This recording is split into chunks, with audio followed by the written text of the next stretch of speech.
Good morning विद्यार्थी मित्र हो. मागील 2 तासापासून आपण सहकाराची तत्वे आणि पद्धती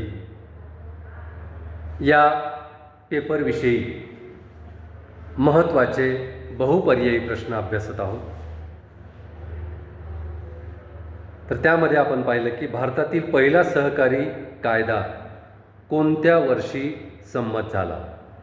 भारतातील पहिला सहकारी कायदा कोणत्या साली पास झाला. तर भारतामध्ये स्वातंत्र्यपूर्व काळात 1904 मध्ये भारतातील पहिला सहकारी कायदा संमत झाला. त्यानंतर महाराष्ट्रातील पहिला सहकारी साखर कारखाना कुठे स्थापन करण्यात आला, कुठे सुरू करण्यात आला. तर महाराष्ट्रातील पहिला सहकारी साखर कारखाना हे प्रवरानगर येथे सुरू करण्यात आला. त्यानंतर आपण मॅक्लेगन समितीची नेमणूक कोणत्या वर्षी झाली याविषयी माहिती पाहिली. तर मॅक्लेगन समितीची नेमणूक ही 1914 मध्ये झाली आहे. मॅक्लेगन समितीची नेमणूकसुद्धा स्वातंत्र्यपूर्व काळात 1914 मध्येच त्या ठिकाणी झालेली आहे. त्यानंतर सहकारी संस्था स्थापन करण्यासाठी किमान किती सभासदांची आवश्यकता असते याविषयी आपण जाणून घेतले. त्यानंतर सहकारी चळवळ ही अपयशी झाली आहे. सहकारी चळवळ ही अयशस्वी झाली आहे, परंतु ती यशस्वी झाली पाहिजे असं महत्त्वाचं मत कोणी नोंदवलं, हे मत कोणाचं आहे याविषयी आपण जाणून घेतलं. तर सहकारी चळवळ अयशस्वी झाली आहे, परंतु ती यशस्वी झाली पाहिजे असे मत A.D. गोरवाला यांनी व्यक्त केलेले आहे. त्यानंतर सहकारी संस्थांचे सभासदत्व कशा प्रकारचं असते, ते ऐच्छिक स्वरूपाचं असते की सक्तीच्या स्वरूपाचं असते की अनैच्छिक स्वरूपाचं असते याविषयी आपण मागील 2 तासामध्ये जाणून घेतलं आहे, अध्ययन केलं आहे. आता आपण पुढचा 7वा प्रश्न घेऊया. सहकारी संस्थात रिकामी जागा प्रकारचे संघटन असते. सहकारी संस्थात रिकामी जागा प्रकारचे संघटन असते. तर सहकारी संस्थांमध्ये कोणकोणत्या प्रकारचं संघटन असते. आपण सहकारी संस्थांचे प्रकार अभ्यासले आहे. त्यामध्ये विविध प्रकारच्या सहकारी संस्था आहेत. त्यांच्या उद्दिष्टानुसार सहकारी संस्था स्थापन करण्यात आल्या. तर सहकारी संस्थांमध्ये कोणकोणत्या प्रकारच्या सहकारी संस्थांचे प्रकार असतात याबद्दलचा हा प्रश्न आहे. ग्राहक सहकारी संस्थात ग्राहक सहकारी संघटनांचा प्रकार असतो का, तर असतो. म्हणून पर्याय हा योग्य आहे.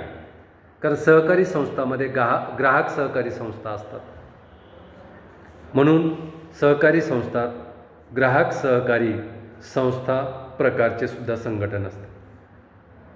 आहे उत्पादक. सहकारी संस्थांमध्ये उत्पादक सहकारी संस्था सुद्धा असतात, त्यामुळे पर्याय सुद्धा योग्य आहे. पर्याय आहे पतपुरवठा. पतपुरवठा करणे म्हणजे काय, गरजेनुसार कर्ज पुरवठा करणे. तर सहकारी संस्थांमध्ये पतपुरवठा करणाऱ्या सहकारी संस्था सुद्धा असतात. मग प्रश्न या ठिकाणी निर्माण होतो की पर्याय सुद्धा बरोबर आहे, पर्याय सुद्धा बरोबर आहे, पर्याय सुद्धा बरोबर आहे. मग या 3 पैकी कोणता पर्याय योग्य आहे. तर त्यासाठी 4था पर्याय दिलेला आहे, वरील सर्व. तर सहकारी संस्थांमध्ये ग्राहक सहकारी संस्था असतात, म्हणजे सहकारी संस्थांमध्ये ग्राहक सहकारी संस्था प्रकारचे संघटन सुद्धा असते. सहकारी संस्थांमध्ये उत्पादक सहकारी संस्थांचे संघटन सुद्धा असते. आणि सहकारी संस्थांमध्ये पतपुरवठा करणाऱ्या सहकारी संस्थांचे सुद्धा संघटन प्रकार आहे. त्यामुळे अ, ब आणि क हे तिन्ही पर्याय बरोबर आहेत आणि त्यामुळे योग्य पर्याय आहे ड वरील सर्व. कारण सहकारी संस्थांमध्ये ग्राहक सहकारी संस्था असतात, उत्पादक सहकारी संस्था असतात आणि पतपुरवठा करणाऱ्या सहकारी संस्था सुद्धा असतात. त्यामुळे ड वरील सर्व हा योग्य पर्याय आहे. पुढचा प्रश्न घेऊया. सहकारी संस्था, क्वेश्चन नंबर 8. सहकारी संस्था रिकामी जागा प्रकारचे संघटन असते.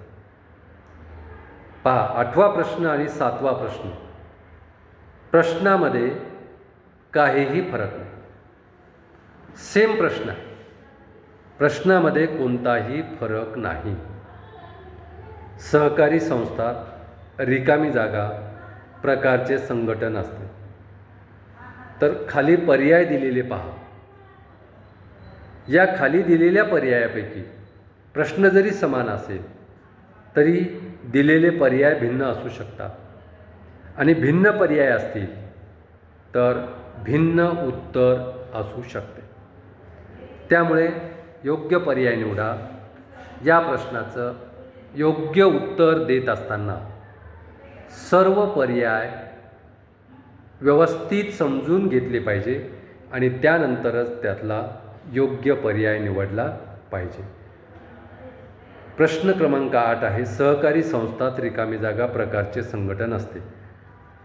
अ, विपणन. विपणन म्हणजे खरेदी विक्री. तर विपणन म्हणजे तयार मालाची विक्री करणे.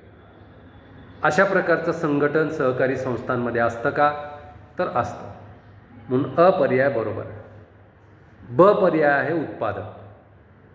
वरच्या प्रश्नामध्ये सुद्धा 7 नंबरमध्ये सुद्धा हा पर्याय दिलेला होता. उत्पादक सहकारी संस्था असतात. म्हणून ब पर्याय ही योग्य पर्याय आहे. क पर्याय आहे गृहनिर्माण. तर गृहनिर्माण सहकारी संस्था सुद्धा असतात. म्हणजे अ पर्याय विपणन, ब पर्याय उत्पादक आणि क पर्याय गृहनिर्माण अशा प्रकारच्या सहकारी संस्था असतात. म्हणजेच अशा प्रकारचं सहकारी संघटन असते.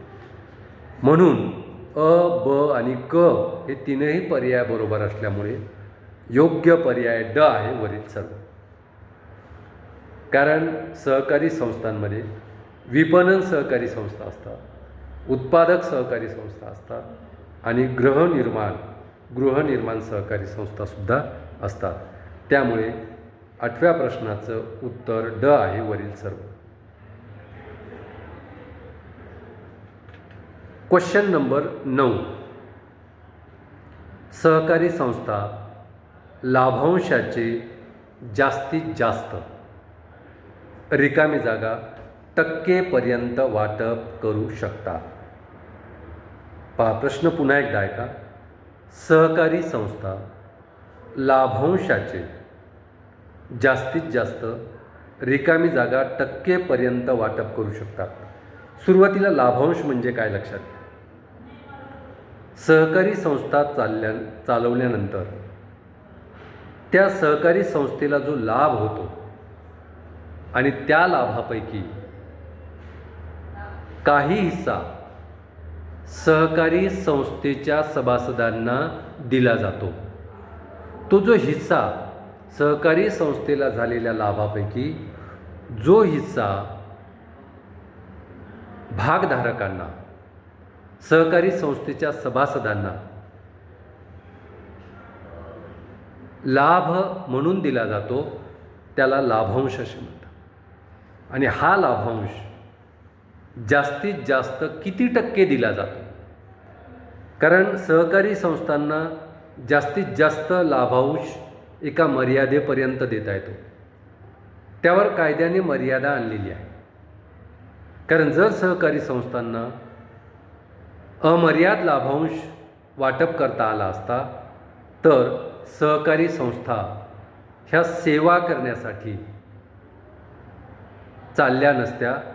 त्यामध्ये नफा मिळविण्यासाठी सहकारी संस्थांची निर्मिती झाली की काय, किंवा नफा मिळविण्यासाठी सहकारी संस्था निर्माण केल्या असत्या. परंतु सहकारी संस्था ह्या नफा मिळविण्याच्या उद्देशाने तयार केल्या जात नाही, तर सभासदांचा विकास करण्यासाठी निर्माण केल्या जातात. म्हणून सहकारी संस्था लाभांशाचे जास्तीत जास्त किती टक्केपर्यंत वाटप करू शकतात याबाबत कायदेशीर बंधने आहेत. सध्याच्या कायद्यानुसार सहकारी संस्था लाभांशाचे जास्तीत जास्त किती वाटप करू शकतात, तर पर्याय अ आहे 5%, ब पर्याय आहे 10%, क पर्याय आहे 15% आणि ड पर्याय आहे 20%. तर यापैकी 4 पर्यायापैकी योग्य पर्याय आपल्याला निवडायचा आहे. सहकारी संस्था लाभांशाचे जास्तीत जास्त किती टक्केपर्यंत वाटप करू शकतात? अ पर्याय 5% हा अयोग्य आहे. ब पर्याय 10% हाही अयोग्य आहे. सध्याच्या कायद्यानुसार क पर्याय 15% हा योग्य पर्याय आहे. सहकारी संस्था लाभांशाचे जास्तीत जास्त 15% एवढेच वाटप करू शकतात. त्यापेक्षा जास्त लाभांशाचे वाटप सहकारी संस्था करू शकत नाही. त्यामुळे क पर्याय हा योग्य पर्याय आहे. ड पर्याय होता 20 हा सुद्धा अयोग्य आहे. म्हणजेच सहकारी संस्था जास्तीत जास्त लाभांशाचे 15% वाटप करू शकतात. त्यामुळे क पर्याय हा योग्य पर्याय आहे. अ पर्याय 5%, ब पर्याय 10% आणि ड पर्याय 20%. अ, ब आणि ड हे 3 पर्याय अयोग्य आहेत. योग्य पर्याय आहे क 15%. तर विद्यार्थी मित्र हो, या ठिकाणी आपण थांबूया. धन्यवाद.